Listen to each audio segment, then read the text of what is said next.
Citlali Garcia. I will be discussing the falsehood of sanctuary states with an emphasis on California. The things we will go over is the treatment of immigrant workers in the United States and learn about the history, describe the problems undocumented immigrants experience in sanctuary states, explain how E-Verify decreases economic growth and creates adversity for undocumented immigrants, and some solutions. A few of these dates are very key because during the first decades, the U.S. punished immigrants for seeking employment in the U.S. The Naturalization Act only allows free white people of good character to apply for citizenship. The Know Nothing Party forms, which is the first anti-immigrant political party.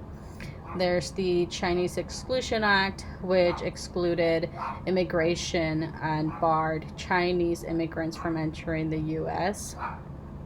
The Immigration Act, which is various rules against immigrants who were trying to come to the U.S. So, for example, passing a literacy test, only allowing 2% of that country's immigration population to come into the U.S. In 1924, the U.S. Border Patrol is established. In 2012, we do see some positive action, but unfortunately, DACA is not it doesn't support a path to citizenship. And in 2017, Protecting the Nation from Foreign Terrorist Entry into the United States banned a lot of travel and immigration from 6 majority Muslim countries. The treatment of immigrant workers. The economic opportunities for Chinese labor were mixed with antagonism, racism, violence, and legal exclusion.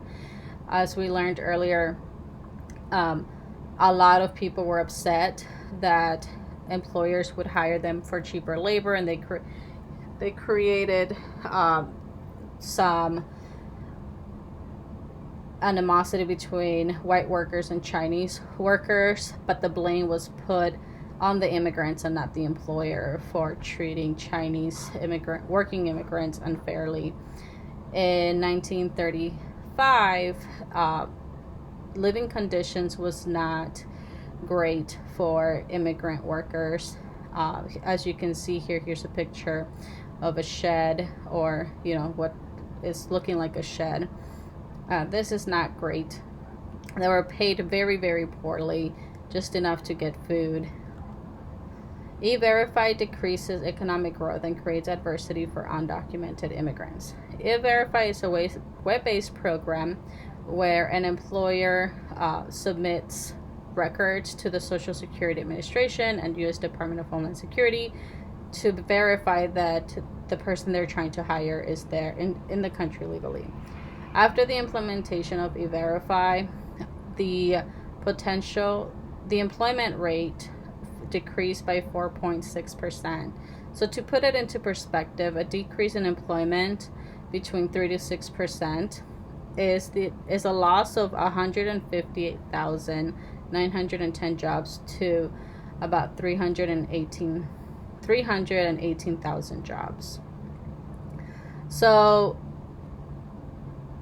when undocumented immigrants encounter adversity when looking for work, there's a lack of employers who are willing to hire them because they have to complete the E-Verify process. They have limited growth opportunities offered by that employer, the hours available for them to work, and the pay rate being offered is usually always minimum wage. Individual must sustain their cost of living just like you and I, so a second or third job is needed because most employers only offer 20 to 30 hours, so they don't have to pay benefits or overtime. If the participant is experiencing homelessness, they must find an employer who provides flexible work hours because various shelters have curfews for their residents. So here's a short story by KPCC's Leslie Berestein. She interviewed a man who's 51 years old. Just a quick note, the man pictured on the right is not who the story is about. He came here to the U.S. He had a home. He was paying his rent. Unfortunately, he fell on hard times, wasn't able to pay his rent, and he sleeps in the streets. And he lives near Home Depot, wants to find work. He shows up to Home Depot looking clean and presentable, but it's just really hard for him to get on his feet because when he does work, it's not a living wage. So there are two solutions that I believe are important. The first one is on an individual level, is to develop the undocumented workers union. This will ensure undocumented workers are receiving fair wages, proper working conditions, overtime benefits, and when available, health care benefits. They would provide all undocumented workers with legal, social, medical, and educational resources. On a state government, the state can offer equitable opportunities to all its residents regardless of immigration status. They could pass a bill that protects employers who hire undocumented workers against financial penalties. By protecting the employers from fees, they will be more prone to hiring undocumented workers. So, in summary, we went over the history and mistreatment, the barrier that is untamed, that undocumented workers have to go through, the different hurdles just to make ends meet, to keep a roof over their heads.